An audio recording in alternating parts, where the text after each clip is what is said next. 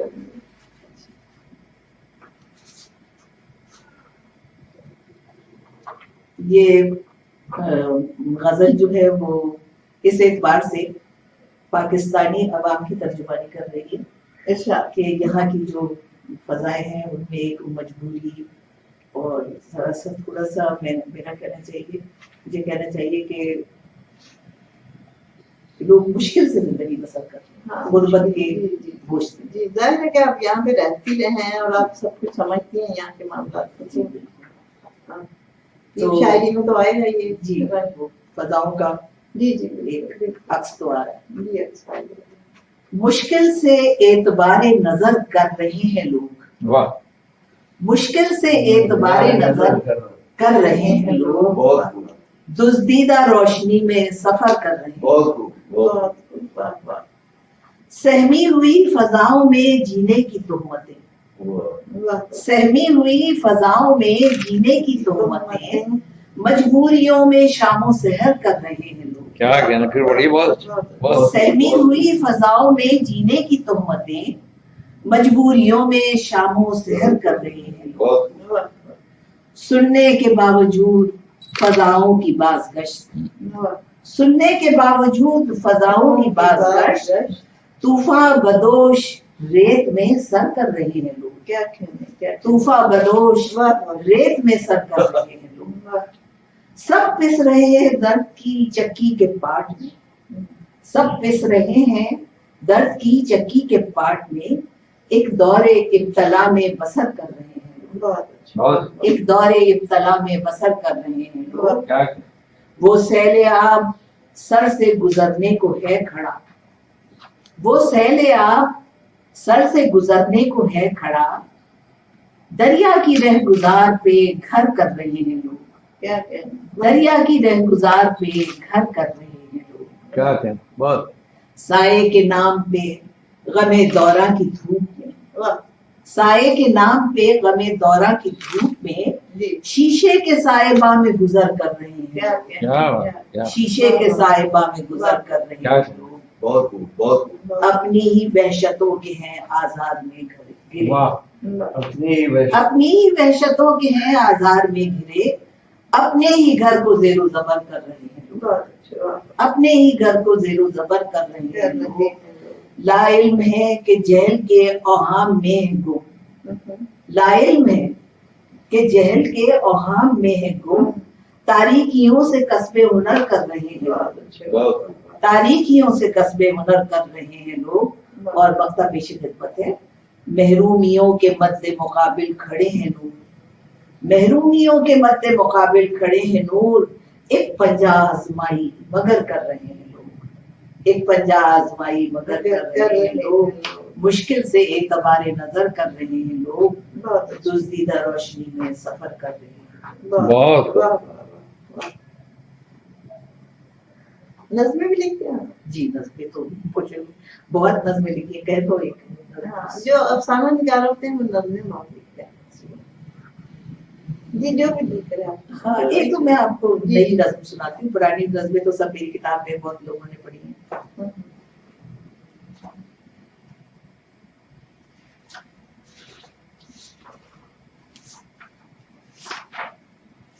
جو بھی آیا آپ کے سامنے. جی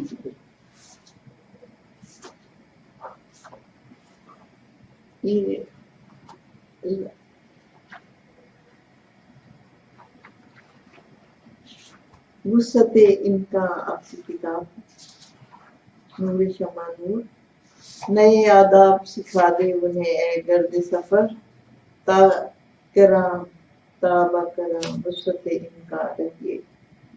وسعت ان کا آپ کی کتاب، یہ آپ کی تصویر. جی جی ایک تازہ نظم ہے جو میں آپ کی خدمت میں پیش کر رہی ہوں.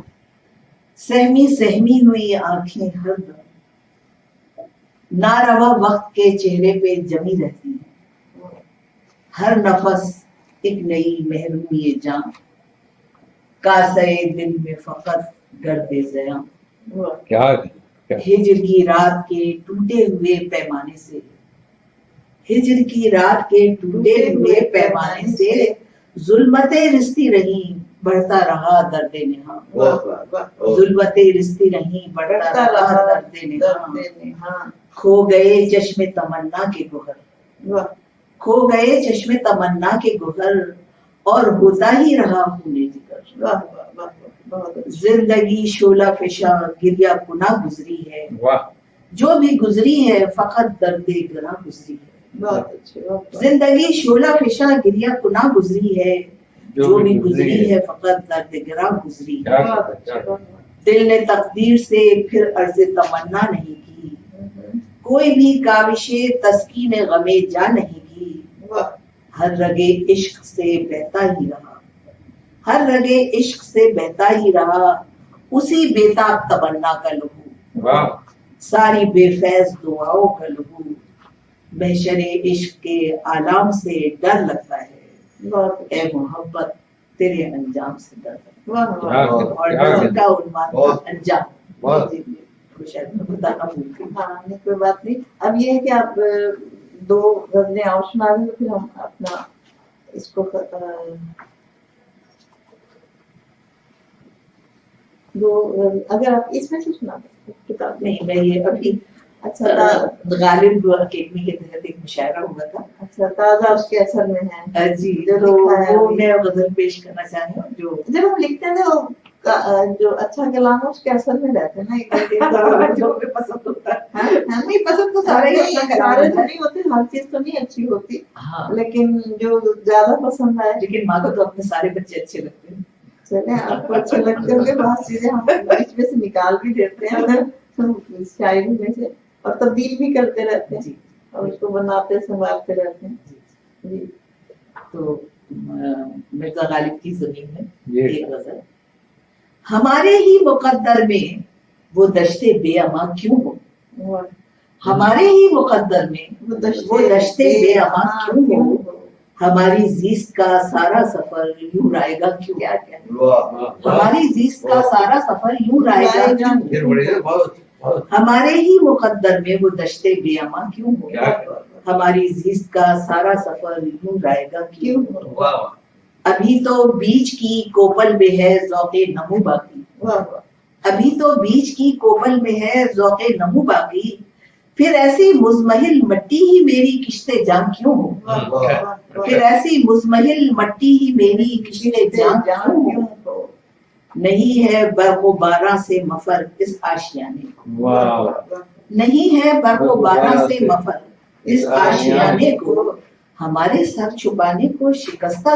صاحبہ کیوں ہو، ہمارے سر چھپانے کو شکستہ صاحبہ کیوں ہو، نہیں ہے برق و بارہ سے مفر اس آشیانے کو، ہمارے سر چھپانے کو شکستہ صاحبہ کیوں ہو، بہت مدت کے بعد آیا سمجھ میں اہل گلشن کو، بہت مدت کے بعد آیا سمجھ میں اہل گلشن کو، جو پھولوں کو مسل ڈالے چمن کا باغباں کیوں ہو، جو پھولوں کو مسل ڈالے چمن کا باغباں کیوں ہو، ہے جب تک جستجوئے آرزو کا سلسلہ قائم، ہے جب تک جستجوئے آرزو کا سلسلہ قائم، بھٹکتا کارواں راہوں میں گردے بے نشاں کیوں ہو، بھٹکتا کارواں راہوں میں گردے بے نشاں کیوں ہو، نہ جانے منتظر ہے کب سے صبح نو کی نوخیزی، نہ جانے منتظر ہے کب سے صبح نو کی نوخیزی، تو پھر یہ نیند مہوے تم دیے خواب گراں کیوں، تو پھر یہ نیند مہوے تم دیے خواب گراں کیوں، اور مقطع پیش خدمت ہے، ابھی تو نور دل میں حسرت تعمیر زندہ ہے، ابھی تو نور دل میں حسرت تعمیر زندہ ہے، میرا ختم سفر بے وجہ مرگے ناگہاں کیوں ہو؟ کیا واہ۔ کہتے ہیں، واہ، میرا واہ، ختم سفر بے وجہ مرگے ناگہاں کیوں ہو؟ واہ، ہمارے ہی مقدر میں وہ دشتے بے اما کیوں ہو؟ واہ، ہماری زیست کا سارا سفر یوں رہے گا کیوں؟ بہت اچھی، بہت اچھی۔ بہت ایک اور سنائیے پھر ہم آپ سے اجازت لیں گے۔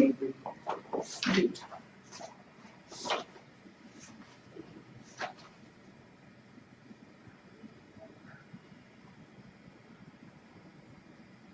یہ اچھا نہیں نہیں، وہ بس یہ ہے کہ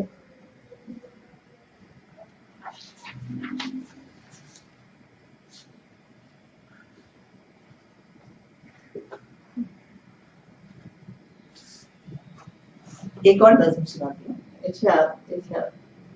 تابت سوتے رہو خاک نشینوں تم سب، واہ، تابت سوتے رہو خاک نشینوں تم سب، کیا روح ایک عالم معروف میں گم، واہ، اپنے مسکن کی اسی خاک میں مجبور محض، واہ، اپنے مسکن کی اسی خاک میں مجبور مجبور محض، محض، بے قرار وقت کے ٹھہرے ہوئے سناٹے میں، کیا کہنے واہ، خاموشی گنگ ہے افکار ہے سب مغربلا، واہ، تنگ و تاریک سیاہ ہے محبس، واہ، جس میں احساس کی کرنیں بھی نہیں، جس میں انداز بغاوت بھی نہیں، جس میں احساس تراوت بھی نہیں اور لطافت بھی نہیں، واہ، واہ، وہ تو ہے خاک نشین سوئیں گے وہ تابہ ابد، واہ، تم تو زندہ ہو مگر آؤ کچھ ثبوت تو دو، واہ، واہ، وقت پھر پوچھ رہا ہے وہی نازک سا سوال،